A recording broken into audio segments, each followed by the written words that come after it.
El caso de Alex Calvo continúa desarrollándose y para comprender mejor todo lo que estás a punto de ver, te recomiendo revisar las partes anteriores, las cuales encontrarás en la descripción de este video.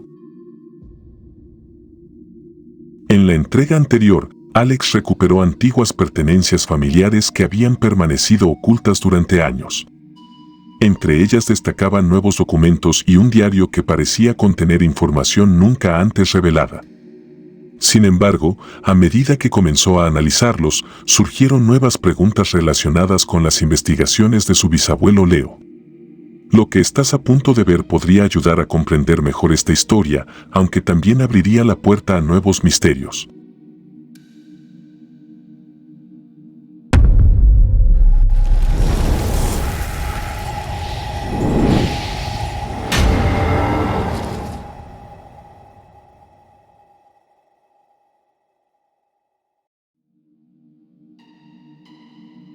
Antes de adentrarnos en el contenido del nuevo diario, es importante volver a los dos anteriores.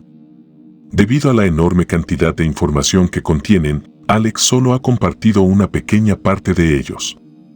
Aún así, varios detalles continúan llamando la atención. Entre las páginas del primer diario se encuentra una anotación que para muchos podría ser una de las más inquietantes reveladas hasta ahora. There are definitely pages that have been ripped out. There are these weird sketches of a library of some kind. Sketched out maps of what look like towns of some kind. Perhaps the most interesting part is this detailed description of the specifics of some kind of haunting, as well as a note about a radio interview. It says Friday at 8. So that's something else for me to chase down. So the events of that haunting read as such. Kids killed years ago, no one solved. Suspects, father, aunt, mother's side, grandmother, mother's side, family friend from father, local weirdo, and local witch in quotes. And it says ghost question mark, worse question mark. Then it writes mother died several years later, withered with grief. For some reason came back, haunts the grounds, as do others, both involved and not. House was always haunted, deep occult stuff going on somewhere. Children who visit are in danger, and that's underlined. Okay, so it sounds like that was a haunting that he dealt with, and it sounds pretty intense, but also kind of cool and weird.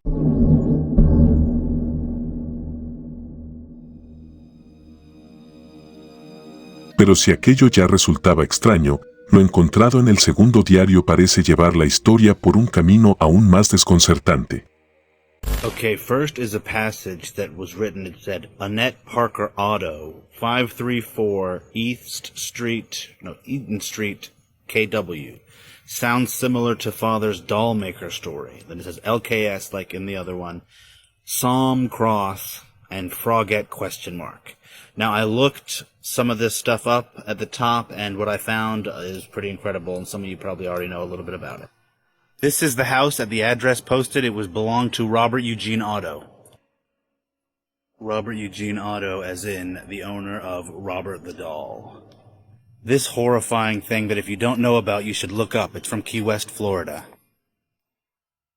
Basically, he's the closest thing we have to a real-life Chucky, and if you don't know it, like I said, just go and read the story right now. Now, what I know from the story, there's basically no way that Robert would have let anybody come, like a paranormal investigator or psychic or whatever, to mess with the doll. So I'm thinking that this had to take place between when he and his wife died. If she was contacting him, my great-grandfather, it must have been between 1974 and 1976, which is awesome because it gives me some idea on where to look for that radio interview. The next note of import here, it says Casa Laga. Good people, some genuine talent there. Chair might be issue, likely devil's chair, or likely a devil's chair. I looked it up. It actually says Casa Daga, and I'll just go ahead and show you. Basically, it's considered the psychic capital of the world. It's a community about an hour and a half from where I am. So basically a community of psychics, and talking about the chair, there's also this that I found. Referred to as the Devil's Chair. There's a lot of mythology and lore surrounding it. Yeah, so a really gnarly cemetery chair that, people think is associated with the devil. Update tonight, as I have been embarking on the equally terrifying mission of getting Sallow the perfect homecoming dress, which has been even more difficult than any of this, but okay, got some big things for you. We are continuing through this journal that I found the other night. There are 2 more connections to pretty well-known Florida folklore, paranormal, whatever you want to call it. So let's just dig in. The first one for tonight says Pinky ? Underlined, then says St. John's River, Astor Park, Lake Monroe, and then Dorothy Abram underlined. Now this did not take me long to find out. St. John's River is pretty close to where I am. I'll just go ahead and show you what I found. Pinky is a reptilian river monster that is primarily sighted in the areas listed in the journal. Dorothy Abram was basically the best eyewitness that they ever got. She saw it in 1975 with 4 other people, gave a really detailed description of it. You can look her up and look up her description. Like I said, 4 eyewitnesses with her who saw the same thing as her in 1975. So that is right around the same time that made sense for this thing based on what I found out about Robert the Doll, which helps me looking for that interview, which this next one is also about. Let me show you. This one says, interview has me thinking on changeling problem. Left it alone till now. Too old? ? May seek counsel with double dead T white witch. Now, that did not make a lot of sense to me. I looked it up, and that just unpacked several different things. First, it again references this interview. Apparently, this is something that came up in the interview and got him thinking, so this just makes me even more and more interested. But what it mentions is changeling. Now, I looked up what that is. I knew a little bit about it, being someone who was interested in horror and mythology, and it varies a little bit, but here's what I got online. Yeah, it's basically like some kind of crazy monster that mimics humans, babies, whatever. Basically a kind of entity, creature, whatever, that mimics humans and is not perfect, and that's pretty horrifying. Like kind of some of the things that you could imagine in some horror movies that are almost human but not quite. I guess that was something that at the time he considered a problem and was wearing on him after the interview. He then mentions seeking counsel with the twice dead T white witch. I looked up what that could be, and I found what I'm almost certain it is, so I'll go ahead and show you that now, too. Elizabeth Budd Graham died in 1889 in Tallahassee. People believe she was a white witch. Given that she would be about 100 years dead at the time, him seeking counsel with her seems to imply some kind of communication with spirits, which seems right up the alley of the things I'm finding, so not a big surprise there.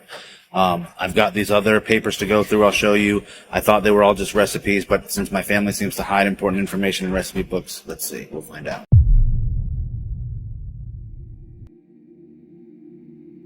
En este punto llegamos a una de las revelaciones más inquietantes encontradas en los diarios. El bisabuelo de Alex habría investigado al famoso muñeco Robert. Como muchos ya sabrán, Robert es considerado por algunos como uno de los muñecos más embrujados de la historia e incluso se dice que sirvió de inspiración para la creación de Chucky.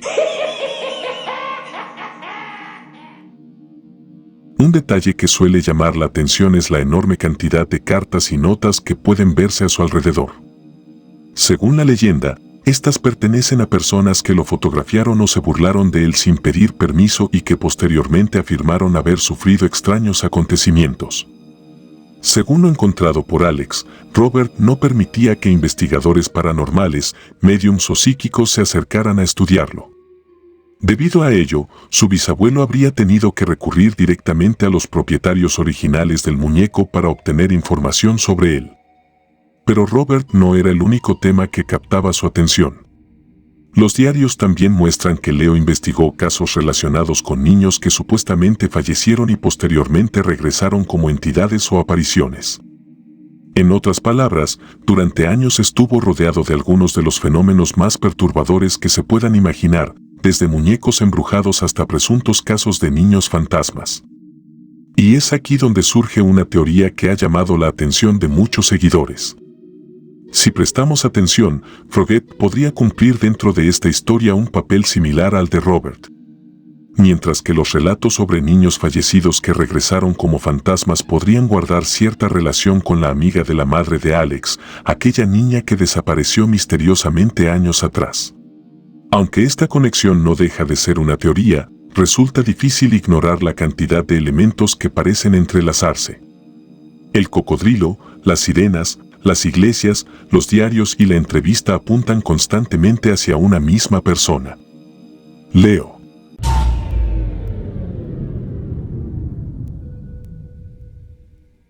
Y no necesariamente porque él fuera el responsable de estos sucesos, sino porque una y otra vez aparece vinculado a casos extraños, aparentemente intentando comprenderlos o ayudar a quienes los vivían. Con todo esto en cuenta, los hallazgos no hicieron más que multiplicarse tras la apertura de aquel antiguo baúl. So the first kind of big thing is this photo of this man. You guys have never seen me with short hair and shaved, but he definitely does look related to me. And on the back of it, it says Alexander. Now, until Megan mentioning my grandmother having a younger brother, I had never heard about that or heard about a family member with my same name or anything like that. So that basically just tells me what I was already thinking, is that, especially finding the lockbox, she's totally legit. I believe her 100%. I did call her yesterday after looking at that. I do want her to come back out. She's a little bit hesitant about it. It seems doing whatever she does take a pretty heavy toll on her, and it was significantly heavier here because of whatever it was that was messing with her.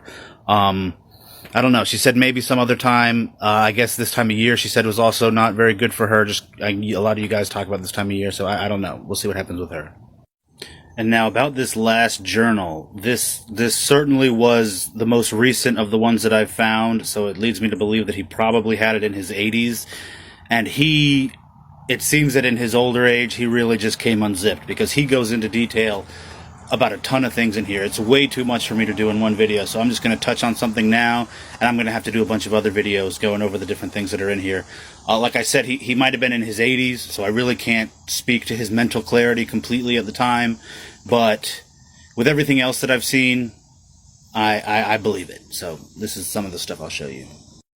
Okay, here he talks about the Psalms. He says, servants on a mission, which was the first thing I found of them, servants of Mary, which some of you said, and then sons of man underlined, which is what I found in that old letter.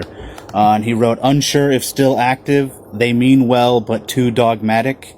Everything is evil to them, stuck in their ways, too focused on eradication, little compassion, which betrays his calling, and his is capitalized, so I assume it's religious. Harold knew this. I should have too. So I already knew that he had split with the kind of very church-focused element of what he did. Now I seem to know why. He mentions Harold, which I've seen referenced a couple times, also Harold Jr. in that letter. I'm assuming Harold Jr. was his father and Harold was his grandfather. So like I said, this just keeps pushing further back. There's a lot more in this journal. I'm going to give you more updates. I'll try to keep them coming.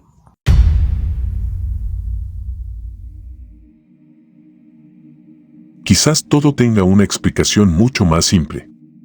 Sin embargo, para algunos, la frase Sons of Man podría estar relacionada con los Nefilim, seres mencionados en antiguos textos religiosos y asociados a entidades que descendieron a la tierra. Una posibilidad inquietante que añadiría un nuevo nivel de misterio a esta ya extraña historia. Es en el tercer diario donde las anotaciones de su bisabuelo toman un giro interesante. Varias de las cosas que antes parecían simples referencias ahora son descritas con mayor claridad. Okay, this passage is actually from near the end of where he was actually writing in this thing. This is a pretty thick journal. He did not finish it before he stopped using it or passed. I'm not sure what came first. I'm just going to go ahead and read what he wrote. This one is a real musing on kind of why he's even doing this, but you'll understand why it struck me pretty hard. It says, it feels like I'm writing this all down for a reason, for someone, like Harold felt. Something drives me. If you're reading this, maybe a descendant, maybe a curious stranger, it was meant for you. Something drives me to chronicle my thoughts, and I'm well past ignoring such feelings. Whatever you are doing, continue. Something drives you as well. My time is almost done, but nothing feels complete. My granddaughters are women now, going off on their own, but I know what's out there and worry. Maybe it's them who will read this. There is so much behind me, but they are in front. That's life. That's family. So a good amount of interesting stuff in there. You know, what he says about, that drive. A lot of you guys who are a little bit more spiritually adept than I am have mentioned similar ideas of, like this is something that I'm supposed to be doing, or that, it was meant for me. I don't know. Like he said, he felt driven to write that down, that somebody would read it. I'm reading it. He said he felt like Harold, who was his grandfather. Maybe there was a similar kind of dynamic with them. He found his writings or something.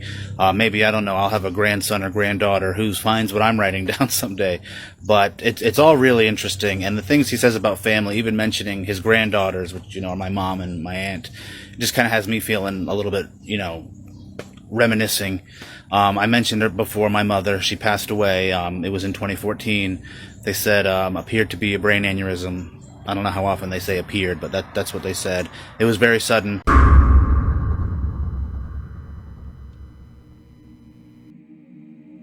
De alguna manera, varias de sus anotaciones dan la impresión de haber sido escritas para alguien que las encontraría en el futuro, como si supiera que tarde o temprano todo esto sería descubierto. Okay, the journal entry that I'm going over today seems to be in reference to the Fae activity in the backyard. This looks like a sketch of that tree, what Megan said she thought was a fairy tree. I don't know what else it could be. It kind of looks like a hand. What he has written in here says, "Still feel uneasy with Fae. Father said Bridget's blessing would last another 200 years at least, but lure on them has me worried. Along with Roland's cross, we're safe, but still don't fully trust."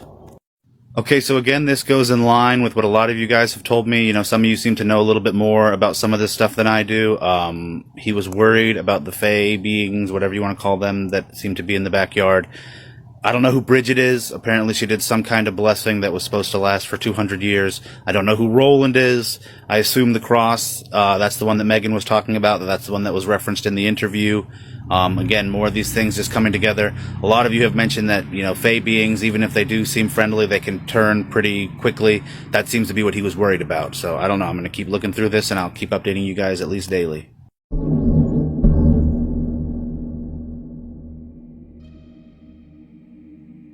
Mientras analizaba los textos y los inquietantes dibujos del diario, Alex descubrió algo inesperado. Uno de aquellos bocetos parecía representar con precisión un árbol que aún se encuentra en el jardín de la propiedad. A lot of you also mentioned fruit trees and wind chimes. There were wind chimes here from my grandma already. This is an orange tree that's sitting out here. There's passion fruit vines growing everywhere, dropping little passion fruits, I did find something a little strange out here in the yard that I want to show you guys, and maybe you can help me figure it out. Okay, most of the fence, as you guys have seen, is covered with trees or bushes or vines and stuff. But on all the posts that I could get kind of a decent look at, I'm seeing this symbol. There's another. Again, you can see it over here. And then the clearest one that I've seen, I think, is there maybe. I don't know. That's another thing I have no idea about, so if you guys recognize that symbol, let me know in the comments.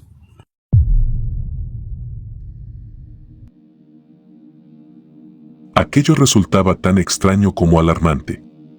Las marcas parecían encontrarse en cada uno de los postes que rodeaban la propiedad, y aunque su significado sigue siendo desconocido, algunos creen que podrían haber sido colocadas como una especie de protección alrededor del terreno. Alright, I want to start today thanking all you guys for helping me out to find something to record my incoming calls. My phone does not appear to have the automatic option, so I'm looking at the different apps you guys suggested, but you gave me a lot of options and I really appreciate it. Thanks a lot. Now, the journal today is really interesting in a different way. It's not going into the super religious and mythological terms like the last couple times. This one calls back to what he talked about in the radio interview. He mentioned that he had met H.P. Lovecraft in the 1930s. He also mentioned he really disliked him, but apparently he knew some things, and my great-grandfather really suspected some bad things. I'll just go ahead and show you what it says. For those that don't know, H.P. Lovecraft is the writer of the Cthulhu mythos. Okay, he wrote, "Still concerned about cosmic cults," and cosmic is like weirdly written over, or I don't know, "somewhere in New England. Lovecraft definitely raised in one. His mother, his knowledge, even as exaggerated as it is. They always exaggerate. Teeth also a factor. Strong impression he knew about the idol. specific questions. Long dead, but could not have been alone. Maybe call HH, ? So many real things finding its way into fiction, likely to get worse. So it seems that he felt that Lovecraft knew some stuff. He said he exaggerated it, but I guess there were certain things that tipped him off. He talks about, the teeth. I don't know what that means. He talks about an idol. I don't know if that's the same one he talked about in The Exorcist or what. I don't know. And then later he talks about maybe calling HH. I don't know what that means. You guys are always really good at finding out what this stuff means. So, do your thing, guys. Let me know. Help me out.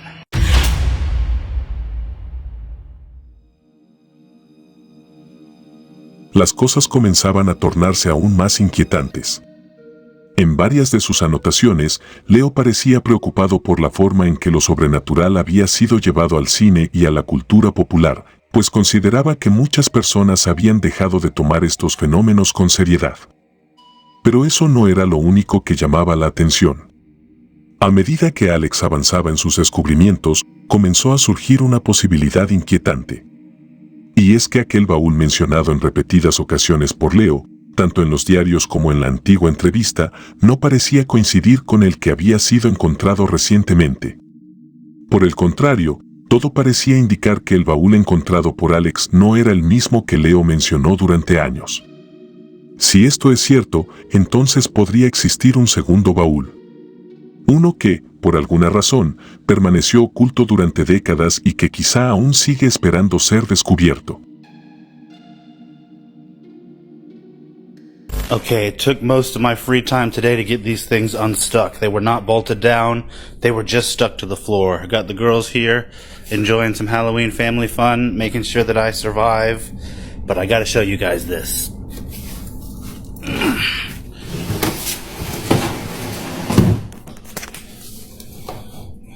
So, as horrifyingly creepy as this looks like this is where I'm going to be heading in the very near future. Some kind of fucking cauldron. And oh shit. Holy shit. Okay, it is here. It is here. Just like my fucking great-grandfather said in his journals. Holy shit. Si el video te gustó, házmelo saber dejando tu me gusta y también suscribiéndote al canal, ya que de esta forma me ayudarías bastante para seguir trayendo más contenido como este. Por último, si tienes algún video, material o experiencia paranormal que te gustaría compartir con el público, no dudes en enviármelo al correo que estás viendo en pantalla, o a través de mis redes sociales que te dejo en la cajita de descripción de este video. Esto fue Estación Paranormal. Hasta la próxima.